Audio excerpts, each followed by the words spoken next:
কৃষ্ণ। সমস্ত ভক্তবৃন্দের শ্রী চরণে দণ্ডবত প্রণাম। সর্বপরিচালক প্রভুপাদের চরণ শত প্রণাম নিবেদন করে আজকের গীতা পাঠ শ্রীমদ্ ভগবদ্গীতা দ্বিতীয় অধ্যায় শ্লোক নাম্বার 33 পাঠ করে শ্রবণ করব।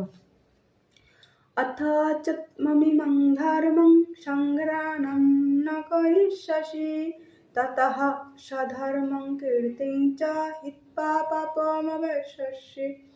তো ভগবান অর্জুনকে বলছেন যে কর্তব্য কর্ম যুদ্ধ করতে অনুপ্রাণিত করছে, যে কর্তব্য কর্ম তুমি তোমার কর্তব্য কর্ম করো।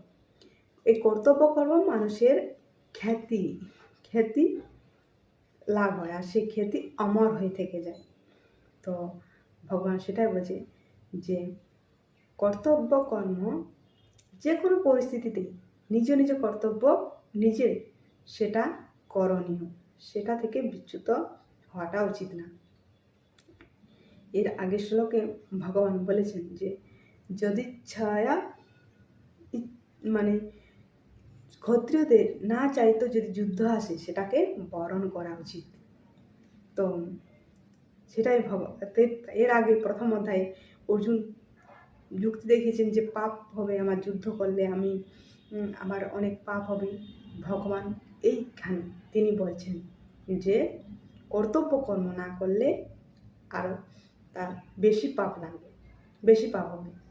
তো যেমন ধরুন কেউ অন্যায় করলো এবং অন্যায় করলো কেউ দেখলো, কিংবা পুলিশ তাকে গ্রেপ্তার করলো না, তাহলে কিন্তু সেটা আপনি বলতে পারেন যে না আমি দেখলাম, আমি বলবো না, তাহলে ওনাকে ধরে নিয়ে যাবে, ওনার কষ্ট হবে, সেটাতে আমার পাপ লাগবে না। আপনি ওটা বলছেন না, আর উনি যে অপরাধ করছে, অন্যায় করছে, সেগুলো যে পাপ করছে সেগুলোর ভাগ আপনাকে নিতে হবে।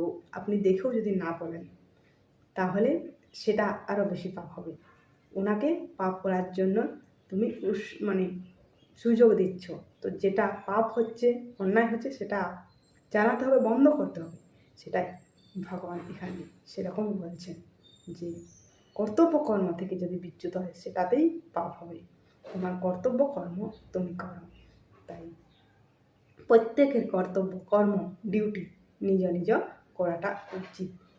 ভগবান এটাই এই শ্লোকে বলছেন। পরবর্তী আলোচনা পরের শ্লোকে। হরে কৃষ্ণ।